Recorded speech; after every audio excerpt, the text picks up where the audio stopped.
కర్కాటక రాశి. ఈ కర్కాటక రాశి గల వాళ్ళు ఆదాయం 14, వ్యయం 8. వీళ్ళకి కుటుంబ ఖర్చులు తక్కువగా ఉంటాయి. అప్పుడు వీళ్ళు ఏం చేయాలి అంటే ధనాన్ని మిగిలిపెట్టాలి. అధిక ఖర్చులు చాలా వరకు ఇబ్బందులు కలుగుతూ ఉంటారు. అధిక ఖర్చు వల్ల సంపాదించే సంపాదన కూడా కోల్పోయే అవకాశాలు ఉంటాయి. దానివల్ల అధికంగా ఖర్చు పెట్టకుండా మితమైన ఖర్చులో పెట్టుకుంటూ పోతే కంపల్సరిగా ఈ కర్కాటక రాశి గల వాళ్ళు ఒక స్థాయిలో నిలబడే అవకాశాలు ఉంటాయి. అవమానపరిచిన వాళ్ళ దగ్గర కానీ, చెప్పుడు మాటలను బట్టి విన్న వాళ్ళ దగ్గర కానీ ఎట్టి పరిస్థితిలో మీ ఆలోచనల్ని, మీ ప్రయత్నాలని వాళ్ళ దగ్గర చెప్పకూడదు. చెప్పారంటే కంపల్సరిగా మీకు రాబోయే అదృష్ట సంకల్పం మీద చెడు దృష్టి పెట్టేస్తారు. దానివల్ల వీళ్ళకి వచ్చే ఆదాయము దూరం అయిపోతుంది, మనశ్శాంతి దూరం అవుతుంది, కుటుంబంలో ఆర్థిక సమస్యలు ఏర్పడతాయి. ఏదన్నా ఒక నూతన గృహాన్ని తీయాలనుకున్నా, లేకుంటే ఒక వస్తువు కొనాలనుకున్నా కూడా కొనలేరు. మన చేతిలో డబ్బు ఉన్నా కూడా దాన్ని కొనలేని పరిస్థితి. అంటే ఆ ఒక్క సమయం సందర్భాన్ని బట్టి ఆ ఒక్క ప్రభావం మీద ఎక్కువగా చూపిస్తుంది. ఈ కర్కాటక రాశి గల వాళ్ళ దాంట్లో ఎక్కువగా ఖర్చుకి వెనకాడే వాళ్ళు కాదు.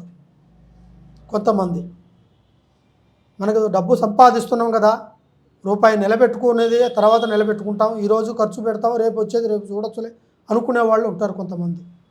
వాళ్ళు ముఖ్యంగా ఏంటంటే ఆలోచించాల్సిన విషయం ధనాన్ని ఎలా నిలకడ చేసుకోవాలి. దాన్ని నిలకడ చేసుకుంటే రేపు మనకి రాబోయే కష్టాల నుంచి మనం బయటపడవచ్చు.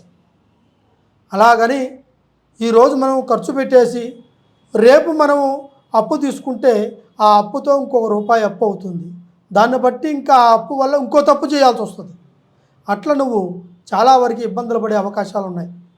ఈ కర్కాటక రాశి గల వాళ్ళు కంపల్సరిగా మీరు ఆ ఒక్క అమ్మవారి సంకల్పంలో గాయత్రి మంత్రాన్ని చదవాలి.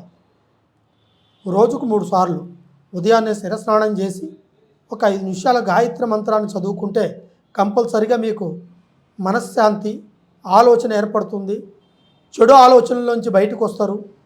ఎక్కడ ఏది ఖర్చు పెట్టాలి, ఎక్కడ ఏ విధంగా మాట్లాడాలనే ఆలోచన విధానం కూడా తెలుస్తుంది. దాన్ని బట్టి మీరు ఏ కార్యం చేసినా కూడా మీకు సిద్ధి అవుతుంది. మనసుల్లో నీకు మంచి పేరు వస్తుంది.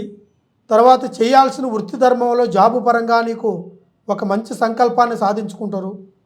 ఆ ఉద్యోగం చేసేవాళ్ళైతే వాళ్ళకి ప్రమోషన్స్ వచ్చే అవకాశం ఉంటాయి. తర్వాత వ్యాపారం చేసేవాళ్ళైతే వాళ్ళకు కొంచెం వ్యాపార అభివృద్ధిలోకి వచ్చి కొత్త నూతన వ్యాపారాల గురించి ఐడియాలు వస్తుంటాయి.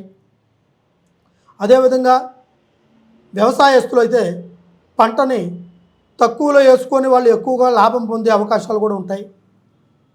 తర్వాత డబ్బుని ఎంత అదుపు చేసుకుంటే వాళ్ళ కుటుంబం కూడా అంత అదుపులో వాళ్ళ క్రమశిక్షణగా వాళ్ళ సంకల్ప బలాన్ని ముందుకు తీసుకెళ్ళిపోయే అవకాశాలు కూడా 100% ఈ కర్కాటక రాశి గల వాళ్ళకి కనిపిస్తుంది.